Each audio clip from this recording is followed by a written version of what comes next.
Number 20, valid parenthesis. And although it's listed as an easy question, there has been a lot of debates around if it should actually be easy or not. So basically, the premise of the question is that you're given a string with all of these, and you're supposed to determine if the input string is valid.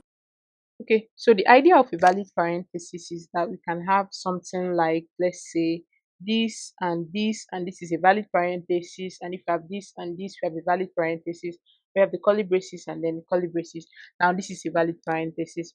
Now, when I read this question the first time, I thought that, oh, this since it's an easy question, this actually like really has an easy solution, right? And I thought that the way to solve this would just be to count the braces. So, for instance, if we have the square braces, if there's one of the square braces, then I expect to have one closing brace as well. The same goes with these and the same goes with these, right? But after a while I realized that that thought process will not really fly, because you can have something like this and this and this, and then we can have like this, right? Now if you count the parentheses, you see that we have one opening parenthesis and one closing parenthesis of this style, and one opening square brace and the corresponding closing square bracket, right? And it's still not valid, and it's not valid because for it to be valid, it's expected that we should have something like this. If we had something like this, for instance, now this is a valid parenthesis because where we have the opening brace, we also have the corresponding closing brace, and where we have the opening square brace, we also have the corresponding square brace. Now that means, or that meant that the initial idea or the initial thought I had where counting the parentheses wasn't going to work. So instead, I realized that the best solution or the best way to actually solve this problem is by using stacks. Now, the idea of a stack is that the very premise of the stack is that you have like a bucket, right? And in this bucket, you add you put things into this bucket, right? But you can only put things into this bucket from the end, and you can only take things out of it from the end. So that means that the first aim the first thing into this bucket is going to be the last thing out of the bucket. So let's use that idea to check for if this is a valid parenthesis or not.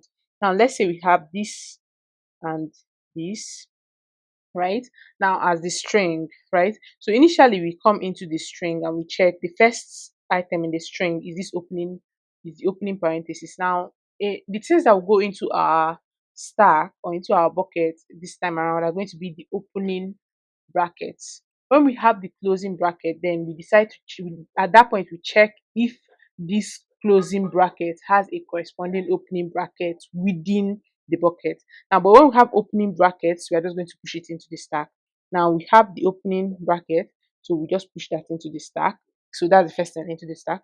Then the next time we have this square opening bracket, it's an opening bracket, so we push it into the stack as well.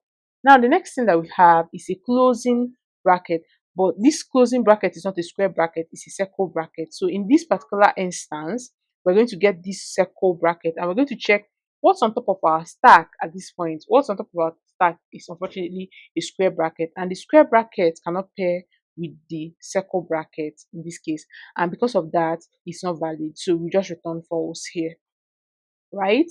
But let's see a scenario where it's actually right. So we have this and this and this and this, for instance.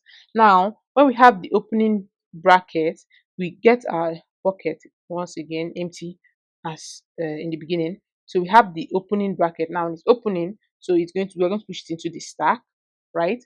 And then next we're going to have another opening bracket, but this time a square bracket. We also push that into the stack. Now, when we come back here, we have a closing square bracket. That's fine. We go to the top of the stack or the top of the bucket. Stack is the more appropriate term anyway. So we go to the top of the bucket and we have the opening square bracket, which can easily pair with the closing square bracket. So we take that out of the stack, and when we take that out of the stack, it pairs with this one, and then we keep going on our string. Now the next one is the closing circle bracket, which we see pairs perfectly with this with what's on top of our stack, which is the opening bracket. So this time around, we check this and they pair, and at that point, we are done with the string, and we return that, like, for this particular instance, the string is valid. And if for whatever reason we had this and this and this and maybe another opening bracket, now when we are done with this and we get to this point, this is an opening bracket, we push it into the opening bracket, but there's no corresponding closing bracket. We're going to have a check that will now return that this, in this particular scenario, is false. In this problem with TypeScript, um so we're first of all going to define what counts as valid, right? I'm going to define it as key value pairs. So we have the opening, and then the valid is going to be a closing brace, and then we have for the square brackets as well, and then we also have this guy, and then we have the curly braces, and then we're going to have this guy as well. Okay, so now we've already defined what we can count as valid for as valid pairs, right? And then I'm going to decide what we're going to return by default. So by default, if for whatever reason we've gone through the string, and if for whatever reason we've gone through the string and we've not returned true, then it means that it's false in that case, right? I like to return these at the beginning of writing my function, because it's very easy sometimes to forget about what you want your return value to be. Now that we have this, I'm going to use a for loop, because we're going to go through the string. We're going to go through the string. So let I equal to 0, I less than s dot length I plus plus. Okay, and I have also forgotten to define my stack here. I'm going to go ahead and define that. So I'm just going to call it stack. All right. So if you remember from the explanation, I said that we're going to be going through the string. If we have an opening brace, we're just going to push it into the stack. But if it's a closing brace, we're going to check what's on top of the stack, and if what's on top of the stack matches what we have currently as the opening brace, then we know that the parenthesis at that point is valid, right? Okay, so let's go on and do that, right? So we have all right, so s dot length. Actually, if after everything, if we go through the string and we don't return false at any point, then if we get here, it should actually be true. And also, if the stack length, if we don't have, if valid, or rather if the stack dot length is equal to 0 after everything, then we should return true. Otherwise, actually, let's return false. The only reason for this is because I'm thinking about a scenario where we have something like this only. Now when we get into our for loop, it's just going to push it into the stack, and the stack is going to be done, and then when we come out here, it would have said, oh yeah, so it's true. So yeah, let's leave it this way. Now when we have now as we go through the loop, we're going to check, right? And we're going to say if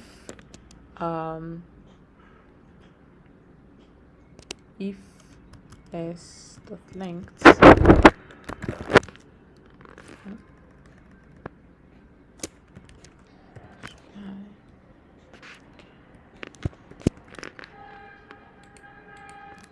now, what's a good way to check if it's an opening brace or if it's a closing brace?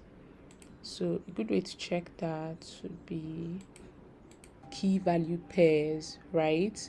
That means that if I check within this valid and it's, let's say that what I currently have is an opening brace, if I have an opening brace, it can actually find what's in there, and in that case I push it in, right? So if I check, and in this our string, I think that we can go ahead and assume that it's always going to be parentheses that we get sent, right? So if I check valid at this point, and it's there, that's what this means. If I check this and it's actually like one of these guys, if it's one of these or this or this, then what I'm going to do, we're just going to do stack dot push, and we're going to push that into our stack.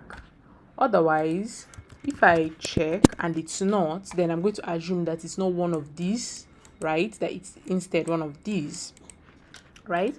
And in that case, what am I going to do? I'm going to pop, right? An array has like this pop ability in TypeScript, so in JavaScript. So I'm just going to pop the last value, or get the last value, just like we discussed in the solution, right? So what am I going to call that value?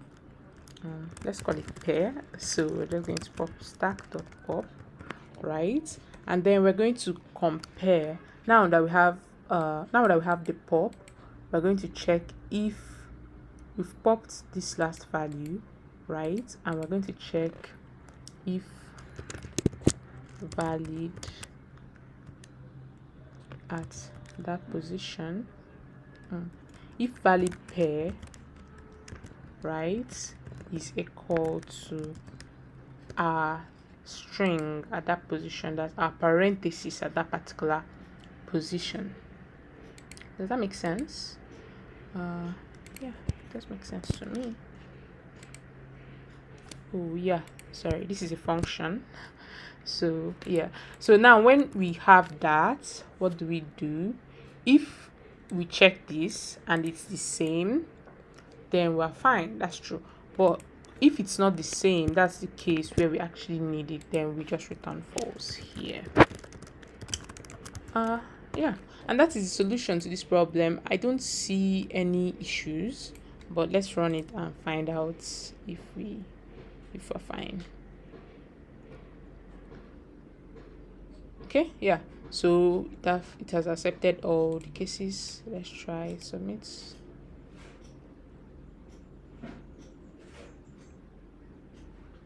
And yeah, that was good, and it beats 92.86% of other users with TypeScript.